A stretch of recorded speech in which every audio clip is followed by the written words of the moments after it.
Hello there, GamerGhosts Dad here. Just want to talk about a new exciting collaboration I have with Marlbsmann, a fellow YouTuber who has been focused in the Xbox space, but has been reliving some of his nostalgia going back into the Intellivision. I've long had the Intellivision as one of my consoles that I love to work on the modifications for. It was my very first console, so I'm excited to go on this journey with him where we will take his Sears Super Video Arcade console and go through the process of super modding it to make it really ready for the next 40 years, as it has lasted this long to get here. So I'll be kind of cross-posting a couple of videos that Marlbs is also posting on his channel. I hope you like this format, and we'll check them out and let others know about the cool stuff we're doing in the Intellivision space, as well as the Xbox space. So I'm going to hand it over to Marlbs for his video now. Thank you. Hi, Marlbs here. Welcome to Intellivision Sunday, Episode 4. Before we get started in Episode 4, I'd like to give a big shout out to Intellivision Gamer.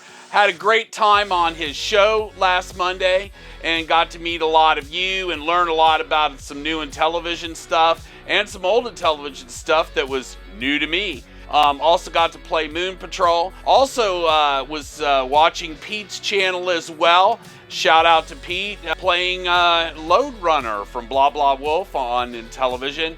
Can't wait to get my hands on that one. So what do we have this week? Well, this week we have an unboxing video. It is Ghost Gamer Dad unboxing the shipment that I sent to him of my Intellivision stuff, and he's going to talk a little bit about the plans and what we're going to see in the next episode. So sit tight, grab some popcorn, and I'll turn it over to GamerGhost.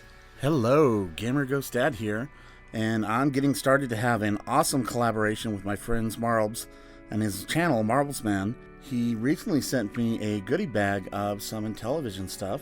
We're going to work through how to super mod these consoles into being ready to use in the modern age and to be enjoyed. So just want to go through what I've been sent, see what kind of surprises there are, and we'll talk through what we're going to work on each of these consoles. First of all, from the box, I have the Sears Super Video Arcade Intellivision.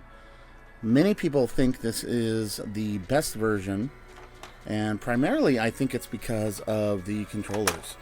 The controllers have the regular DB9 inputs, just like you'd see on a Sega Genesis or an Atari 2600. They don't have the crazy curly cues like the Intellivision 2 controllers do, which are also detachable.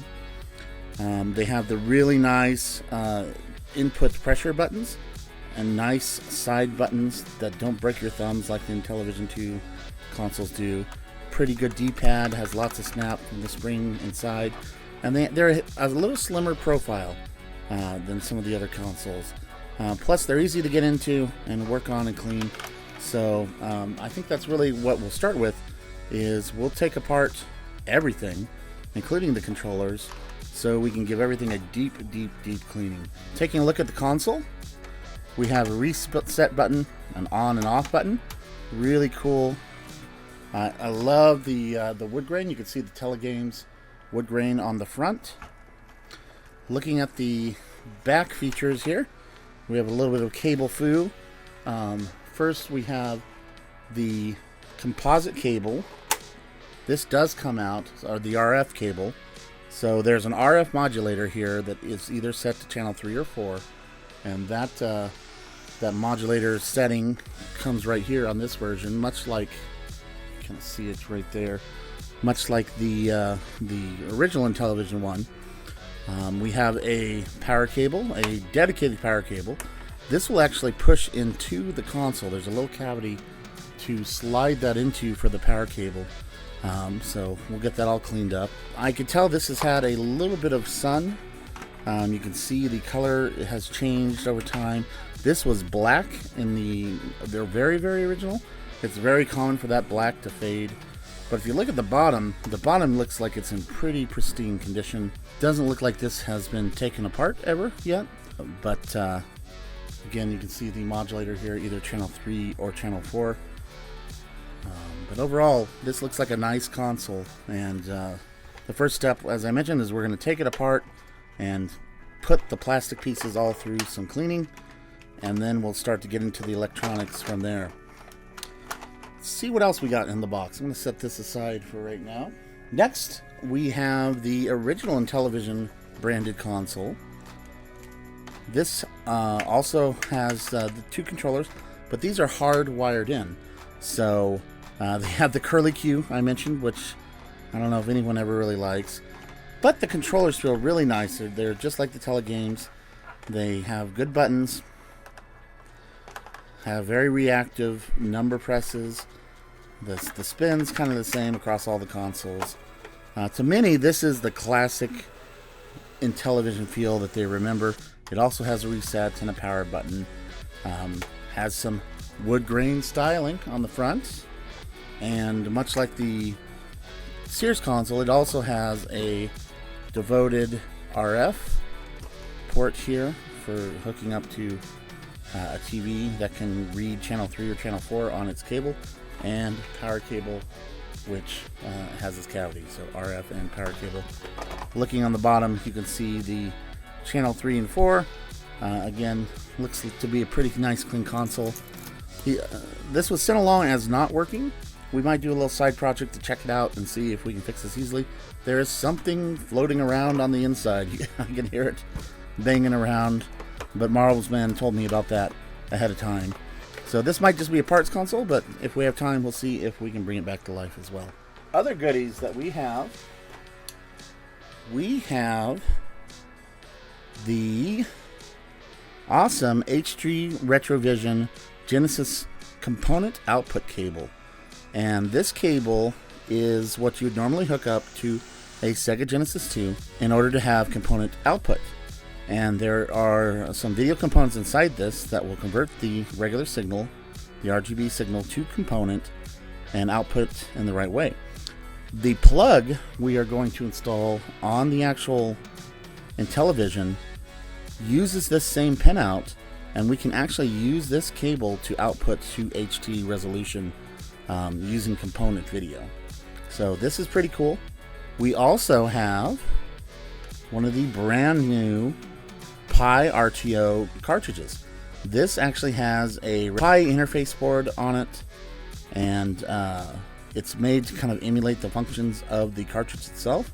You can see we have an SD card and SD slot right here where we can put all the games.